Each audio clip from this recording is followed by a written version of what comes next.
ನಮಸ್ತೆ ಸ್ನೇಹಿತರೆ, ತಮ್ಮನ್ನು ಕೂಡ ಸುಸ್ವಾಗತ ಸ್ನೇಹಿತರೆ. ಈ ದಿನ ನಾನು ಶ್ರೀ ಮಲೆಮಹದೇಶ್ವರ ಪಾದಯಾತ್ರೆಯ ಕಿರು ಮಾಹಿತಿಯನ್ನು ನಾನು ನಿಮಗೆ ಕೊಡಲಿಕ್ಕೆ ಈ ಒಂದು ವಿಡಿಯೋನ ಅರ್ಪಣೆಯನ್ನು ಮಾಡ್ತಾ ಇದ್ದೀನಿ.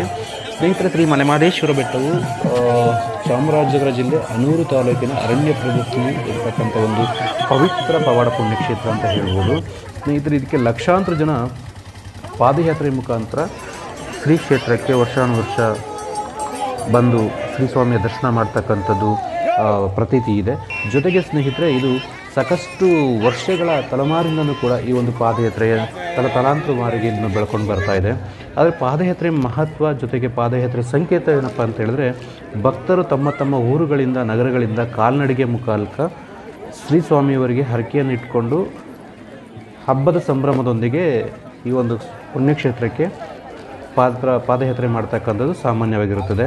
ಜೊತೆಗೆ ಈ ಒಂದು ಪಾದಯಾತ್ರೆ ಮಾಡಬೇಕಂತಂದರೆ ಸ್ನೇಹಿತರೆ, ತುಂಬ ಶ್ರದ್ಧೆ, ಭಕ್ತಿ, ಸಹನೆ, ತಾಳ್ಮೆಯಿಂದ ಶ್ರೀ ಮಲೆಮಹದೇಶ್ವರ ಬೆಟ್ಟಕ್ಕೆ ಪಾದಯಾತ್ರೆನ ಪ್ರಾರಂಭ ಮಾಡ್ತಾರೆ. ಜೊತೆಗೆ ಮಲೆಮಹದೇಶ್ವರ ಬೆಟ್ಟಕ್ಕೆ ಪಾದಯಾತ್ರೆ ಮಾಡಬೇಕಂದ್ರೆ ಯಾವ ಮಾರ್ಗದಲ್ಲಿ ಅತಿ ಹೆಚ್ಚು ಜನಸಂಖ್ಯೆ ಬರ್ತಾರೆ ಅಂತ ಹೇಳಿದ್ರೆ, ಅನೇಕ ಜನಗಳು ಬೆಂಗಳೂರು, ಮೈಸೂರು, ಮದ್ದೂರು, ಮಳವಳ್ಳಿ, ಹನೂರು ಹಾಗೂ ಕೊಳ್ಳೇಗಾಲ ಮತ್ತು ಕನಕಪುರ ಮುಖಾಂತರ ಸಾಕಷ್ಟು ಜನ ಕಾಲ್ನಡಿಗೆಯಲ್ಲಿ ಹೊರಟು ಸ್ವಾಮಿಯ ಬೆಟ್ಟಕ್ಕೆ ಪಾದಯಾತ್ರೆ ಬರತಕ್ಕಂಥದ್ದು ಸರ್ವೇಸಾಮಾನ್ಯ.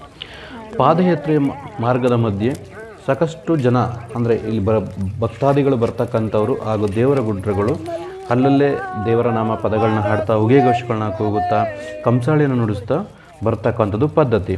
ತದನಂತರ ಈ ಒಂದು ಪಾದಯಾತ್ರೆ ವರ್ಷ ಪೂರ್ತಿ ಕೂಡ ಪಾದಯಾತ್ರೆಯಲ್ಲಿ ಹಂತ ಹಂತವಾಗಿ ಅಂದರೆ ಜಾಸ್ತಿ ಭಕ್ತಾದಿಗಳನ್ನ ಅಟ್ರಾಕ್ಟ್ ಮಾಡ್ತಕ್ಕಂಥ, ಅಂದರೆ ಭಕ್ತಾದಿಗಳಿಂದ ಭಕ್ತಾದಿಗಳಿಗೆ ಇದು ಹಬ್ತಕ್ಕಂಥದ್ದು. ಜೊತೆಗೆ ಪ್ರತಿ ವರ್ಷವೂ ಕೂಡ ಶ್ರೀ ಕ್ಷೇತ್ರಕ್ಕೆ ಹೆಚ್ಚಿನ ಭಕ್ತಾದಿಗಳು ಬಂದು ದರ್ಶನವನ್ನು ಮಾಡ್ತಕ್ಕಂಥದ್ದು.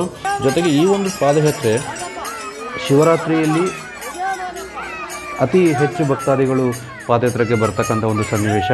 ಜೊತೆಗೆ ಕಾರ್ತಿಕ್ ಮಾಸದಲ್ಲಿ ಇರುತ್ತೆ, ಮತ್ತು ದೀಪಾವಳಿ ಹಾಗೂ ಯುಗಾದಿಯಲ್ಲೂ ಕೂಡ ಶ್ರೀ ಸ್ವಾಮಿಯವರ ದರ್ಶನಕ್ಕೆ ಭಕ್ತಾದಿಗಳು ಅತಿ ಹೆಚ್ಚು ಭಕ್ತಾದಿಗಳು ಬರ್ತಕ್ಕಂಥದ್ದು. ಜೊತೆಗೆ ಪಾದಯಾತ್ರೆಯಲ್ಲಿ ವಿಶೇಷ ಏನಪ್ಪ ಅಂತಂದರೆ, ಪಾದಯಾತ್ರೆ ಮಾಡ್ತಕ್ಕಂಥ ಭಕ್ತಾದಿಗಳು ಸಾಕಷ್ಟು ಜನ ಬರಿಗಾಲಲ್ಲಿ ನಡೆದು ಪಾದಯಾತ್ರೆನ ಮಾಡ್ತಕ್ಕಂಥದ್ದು ಪದ್ಧತಿ ಇದೆ. ಅವರ ಭಕ್ತಿಗನುಸಾರವಾಗಿ ಪಾದಯಾತ್ರೆಯಲ್ಲಿ ಪಾಲ್ಗೊಳ್ತಾರೆ. ಇನ್ನು ಕೆಲವರು ಪಾದರಕ್ಷೆಯನ್ನು ಹಾಕಿ ಶ್ರೀ ಸ್ವಾಮಿಯವರ ಪುಣ್ಯಕ್ಷೇತ್ರಕ್ಕೆ ಪಾದಯಾತ್ರೆನ ಮಾಡ್ತಕ್ಕಂಥದ್ದು. ಜೊತೆಗೆ ಶ್ರೀ ಮಲೆಮಹದೇಶ್ವರ ಬೆಟ್ಟಕ್ಕೆ ಬರ್ತಕ್ಕಂಥ ಭಕ್ತಾದಿಗಳಿಗೆ ಅವಶ್ಯಕತೆ ಇರತಕ್ಕಂಥ ಊಟ ಮತ್ತು ನೀರು ಮತ್ತು ಫ್ರೂಟ್ಸ್ಗಳು, ಹಣ್ಣು, ಇವೆಲ್ಲರೂ ಕೂಡ ಭಕ್ತಾದಿಗಳಿಂದನೇ ಇದನ್ನು ದಾನವಾಗಿ ಕೊಡಲ್ಪಡ್ತಾ ಇರ್ತಾರೆ. ಪ್ರತಿಯೊಂದು ಮಾರ್ಗದ ಮಧ್ಯೆ ಎಲ್ಲಿ ಅವಶ್ಯಕತೆ ಇರುತ್ತೋ ಅಲ್ಲಿ ಊಟದ ವ್ಯವಸ್ಥೆ, ತದನಂತರ ತಿಂಡಿ ವ್ಯವಸ್ಥೆ ಮತ್ತು ನೀರಿನ ವ್ಯವಸ್ಥೆ, ಇದೆಲ್ಲವೂ ಕೂಡ ತುಂಬ ಅಚ್ಚುಕಟ್ಟಾಗಿ ಭಕ್ತಾದಿಗಳು ಹರಕೆ ರೂಪದಲ್ಲಿ ಬರುವಂಥ ಭಕ್ತಾದಿಗಳಿಗೆ ಇದನ್ನು ಅರ್ಪಣೆಯನ್ನು ಮಾಡ್ತಾರೆ. ಹಾಗೆ ಸ್ನೇಹಿತರೆ, ಶ್ರೀ ಮಲೆಮಹದೇಶ್ವರ ಬೆಟ್ಟದ ಒಂದು ಇತಿಹಾಸದ ಪ್ರಕಾರ ಸುಮಾರು ಸಾವಿರಾರು ವರ್ಷಗಳ ಮುಖಾಂತರ, ಅಂದರೆ ಸಾವಿರಾರು ವರ್ಷಗಳ ಇತಿಹಾಸ ಇರತಕ್ಕಂಥ ಶ್ರೀ ಮಲೆಮಹದೇಶ್ವರ ಬೆಟ್ಟ. ಇಲ್ಲಿ ಸಾಕಷ್ಟು ಜನಗಳ ಆರಾಧ್ಯ ದೈವ ಅಂತ ಹೇಳ್ಬೋದು. ಲಕ್ಷಾಂತರ ಜನ, ಕೋಟ್ಯಾಂತರ ಜನಗಳ ಆರಾಧ್ಯ ದೈವ ಅಂತಲೂ ಕೂಡ ಆರಾಧ್ಯ ದೈವ ಅಂತ ಹೇಳ್ಬೋದು. ಸ್ನೇಹಿತರೆ, ಇದು ಶ್ರೀ ಮಲೆಮಹದೇಶ್ವರ ಬೆಟ್ಟದಲ್ಲಿ ದೈತ್ಯ ಕಾಡು ಇರ್ತಕ್ಕಂಥದ್ದು ನೀವು ನೋಡಿರ್ತೀರ. ದೈತ್ಯವಾದಂಥ ಕಾಡು, ಮತ್ತು ಅಲ್ಲಿರ್ತಕ್ಕಂಥ ಕೆಲವೊಂದು ಪ್ರಾಣಿಗಳು, ವನ್ಯಜೀವಿಗಳು, ಇವೆಲ್ಲವೂ ಕೂಡ ಲೆಕ್ಕಿಸ್ತೇನೆ ಪಾದಯಾತ್ರೆಯನ್ನು ಮಾಡ್ತಕ್ಕಂಥದ್ದು ಸರ್ವೇ ಸಾಮಾನ್ಯವಾಗಿರುತ್ತೆ. ಜೊತೆಗೆ ಇದು ಸುಮಾರು ತಲತಲಾಂತರದಿಂದ ಬಂದಿರತಕ್ಕಂಥ ಪಾದಯಾತ್ರೆ. ಶ್ರೀ ಸ್ವಾಮಿಯವರು ಹಿಂದಿನ ಕಾಲದಲ್ಲಿ ಇರ್ತಕ್ಕಂಥ ದುಷ್ಟ ಜನಗಳನ್ನ ಸಂಹರಿಸಿ, ಸಿಸ್ಟರ್ನ ಉದ್ಧರಿಸಿ, ಭಕ್ತರ ಬೇಡಿಕೆ ಕೋರಿಕೆಗಳನ್ನ ಈಡೇರಿಸಿ ಅವರ ಮಕ್ಕಳನ್ನು ಪಡೆದ ತದನಂತರ ಅವಾಗಲಿಂದನೂ ಕೂಡ ಇಲ್ಲಿ ಸರ್ವೇ ಸಾಮಾನ್ಯವಾಗಿ ಪಾದಯಾತ್ರೆಯನ್ನು ಹಮ್ಮಿಕೊಳ್ಳಾಗ್ತಾ ಇದೆ.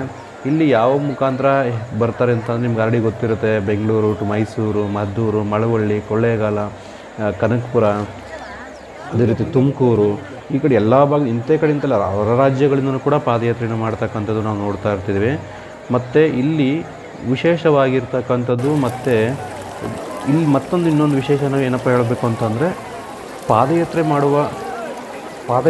ಮಾಡ್ತೀವಲ್ಲ, ಪಾದಯಾತ್ರೆ ಮಾಡ್ತಕ್ಕಂಥ ಭಕ್ತಾದಿಗಳಿಗೆ ಊಟ, ವಸತಿ ಮತ್ತು ನೀರಿನ ವ್ಯವಸ್ಥೆ ಮತ್ತು ಹಣ್ಣು, ಮಜ್ಜಿಗೆ, ಪಾನಕ ಇದನ್ನೆಲ್ಲ ಕೊಡ್ತಾರಲ್ಲ, ಇದು ಪಾದಯಾತ್ರೆ ಮಾಡೋಕ್ಕಿಂತನೂ ಅತಿ ತುಂಬ ಶ್ರೇಷ್ಠವಾದ ದಾನ ಅಂತ ಹೇಳ್ತಾರೆ. ಇದರಿಂದ ಪ್ರತಿ ವರ್ಷವೂ ಕೂಡ ಭಕ್ತಾದಿಗಳು, ದಾನಿಗಳು ತುಂಬ ಹೆಚ್ಚಾಗ್ತಾ ಹೋಗ್ತಾ ಇದ್ದಾರೆ.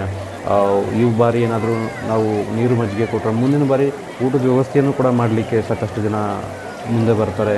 ಎಳ್ನೀರು ಇರ್ಬೋದು, ಜ್ಯೂಸ್ ಇರ್ಬೋದು, ಕಲ್ಲಂಗಡಿ ಹಣ್ಣು ಇರ್ಬೋದು, ಕಿತ್ತಳೆ, ಮೂಸಂಬಿ ಈ ಥರ ಹಲವಾರು ಬಗೆ ಬಗೆಯ ಹಣ್ಣುಗಳನ್ನು, ದಾಹ ತೀರಿಸ್ತಕ್ಕಂಥ ಹಣ್ಣುಗಳನ್ನು ಈ ಪಾದಯಾತ್ರೆಯಲ್ಲಿ ಕೊಡ್ತಾ ಹೋಗ್ತಾರೆ. ಜೊತೆಗೆ